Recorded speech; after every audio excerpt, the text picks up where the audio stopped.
How's it going, all you work from home warriors? Today we're going to be covering that one all-important aspect of working from home, the video conference.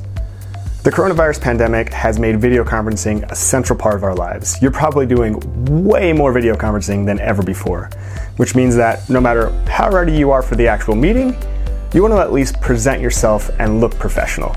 We've gathered all the possible tips on how to look and sound professional during the meeting, while also giving some advice on preparations and post-meeting to-dos. We've got a lot to go over, so get comfortable, settle in, and let's go. Let's start with the most important step, good cybersecurity hygiene. You need to keep unwanted attendees away, protect your employees, and secure your data. So here are some tips to get started. Number 1. Set strong passwords and enable two-factor authentication for all your conferencing app accounts. No more making your password password123. Number 2, require meeting passwords for all of your meetings and lock the call once all attendees have joined. Number 3, avoid making your personal meeting ID public and only share it with those participating. Number 4, and one that probably doesn't get enough attention, make sure you read the privacy policy of the conferencing app you use to ensure you understand how your information will be handled. Number 5, always keep your conferencing software up to date. Number 6, double check all the conferencing links with the call host before clicking. And number 7, limit screen and file sharing to specific work-related content to avoid possible malware.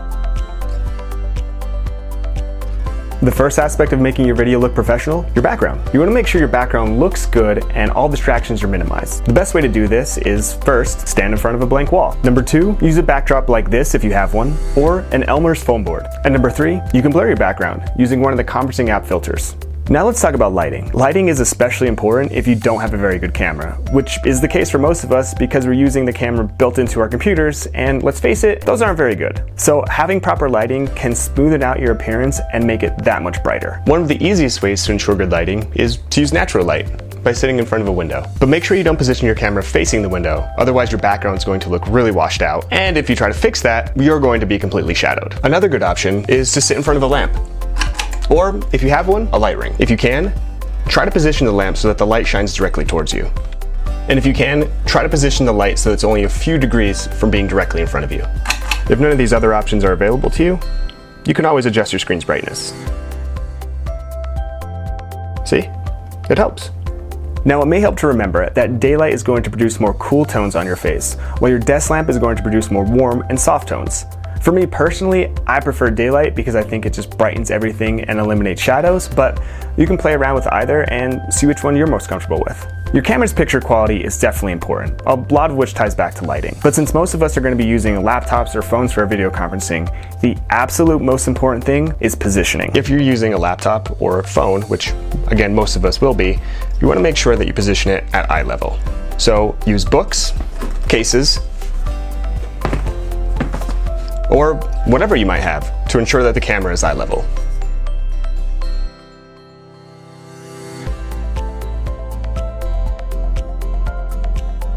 Another tip to remember is not to sit too close to the camera. Is this okay?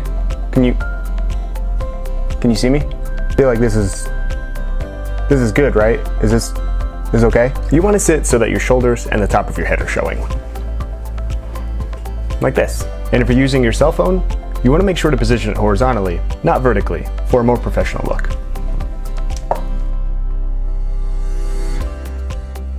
And if you really want to impress, connect a DSLR camera to your device to really wow your participants. As the saying goes, you have to look the part. And in order to feel professional, you have to look professional. Put on a work-appropriate shirt.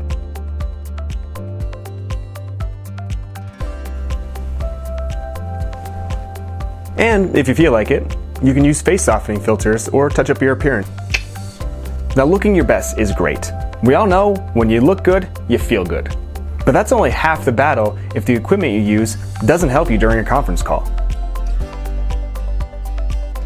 It's always a good idea to use an external mic if you have one. The mic you use could be a dedicated USB one, or like this one, have USB capabilities. You want to be sure to position the mic about 8 to 12 inches from your mouth, or for our European friends, about 20 to 30 centimeters. And be sure it's pointing towards you so that you'll be heard clearly and reduce noise. Adjust your microphone levels in your computer's audio settings, and move it to about 2/3 of the way across the meter. To reduce surrounding background noise, you can use the Krisp noise cancellation app. And your last audio tip, wear headphones to reduce any echo or sound issues, and to be able to hear everyone better.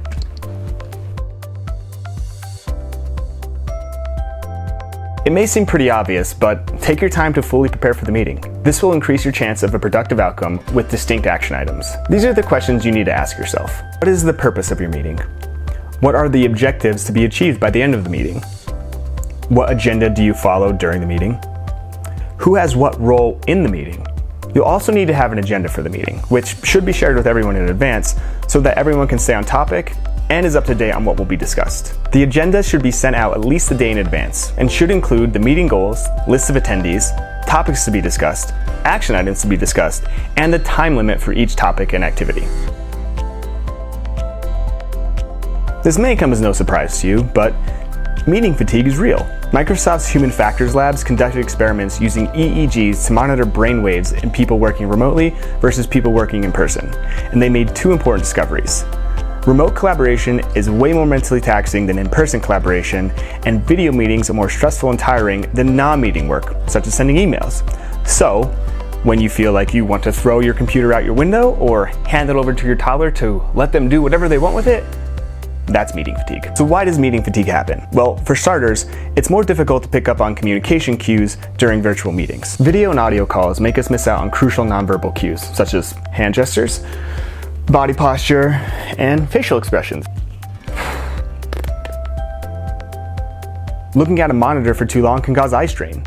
This is usually called computer vision syndrome, and it's caused because we tend to blink 30 to 50% less when looking at a screen versus reading something in print, which of course can cause our eyes to dry out. And one that probably isn't thought of enough is that it's hard to define work-life balance. While we take breaks from work, we still want to be connected to our devices. So if we truly want to disconnect, we gotta disconnect from all our devices.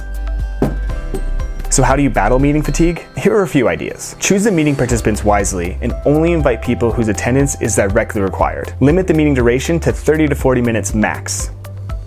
Take frequent breaks. Put the electronics down, use a Pomodoro technique, anything that's going to allow your brain to unplug. Have at least one meetingless day a week.